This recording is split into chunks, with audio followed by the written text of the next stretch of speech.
Wow, this book is so good. It's about, I can't remember. How many times have you read something and then 5 seconds later you have to go back and reread that same page because you can't remember what you read? Here's the solution for that. Check this out.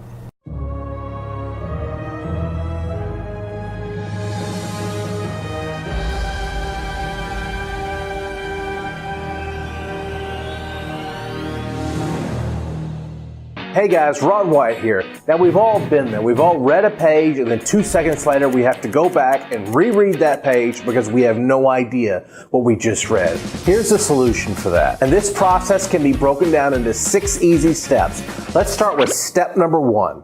Don't try to memorize as you're reading, but instead read with a highlighter or a marker and underline or highlight the key words as you are reading or take notes as you're reading, but don't try to memorize as you read. Number 2 is you need a technique or a tool called the mind palace, or it's called the method of loci. Essentially what it is you memorize a map of a room.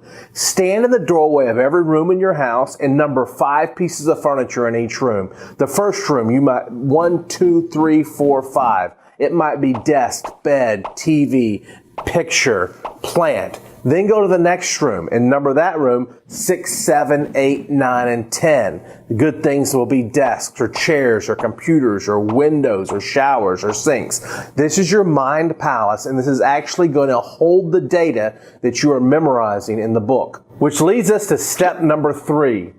Step number 3 is whatever you want to remember, you need to turn it into a picture. Let's say you're reading a book about Abraham Lincoln. The picture for Abraham Lincoln could be a penny because Abraham Lincoln is on the penny. And maybe you want to remember he was born in Kentucky. So you're going to need a picture for Kentucky. Maybe you would use the Kentucky Derby.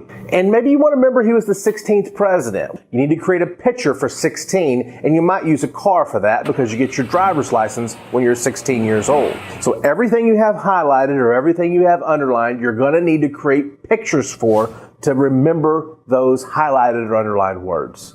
Pretty easy, right? All right, let's move on to step number 4. Step number 4 is you use the pieces of furniture in your room to store the data. The first point that you want to memorize is Abraham Lincoln was born in Kentucky. So you think of a penny, and a penny is racing around the Kentucky Derby. Now you take that picture and you put it on the first piece of furniture in your house. Maybe the first piece of furniture in your house is a table. So a penny racing around the Kentucky Derby. The second thing you want to remember is Abraham Lincoln was the 16th president. So if you see a penny for Lincoln and the penny is driving a car for 16, and you see that on the second piece of furniture, which may be the refrigerator. You see a penny driving a car around the refrigerator. Every point that you have underlined, you turn into a picture and you would see on pieces of furniture around your house. 5 in a room. And that's how you remember points from a book. All right, guys, let's go on to step number 5.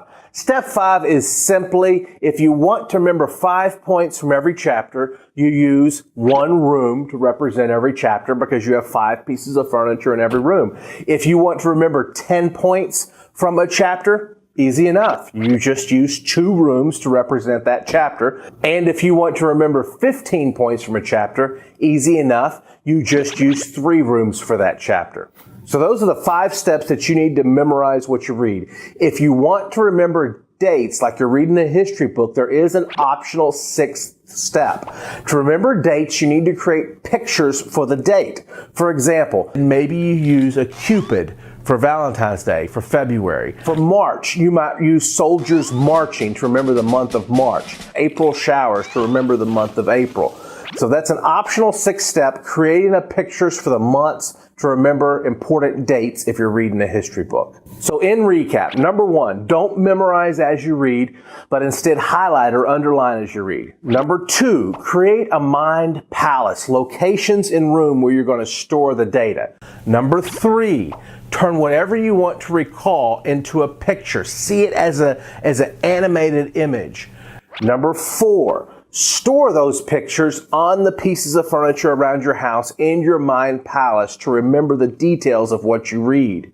Number 5, you segment the chapters. You put everything about one chapter in one room. And then finally, the optional 6th step, if you want to remember dates, you just need to create pictures for those dates. This is a simple method. It's called the Mind Palace. Sherlock Holmes used it in his books. So it's completely free. Click the link right here or click the link below, and I'll see you on the next page as you get this Sherlock Holmes Mind Palace training.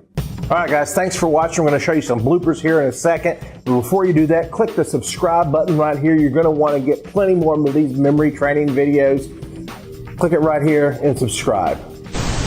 Wow, I am reading this great book here on the history of America. Did you know that, how many times have you read something? It's kind of jumpy there. All right.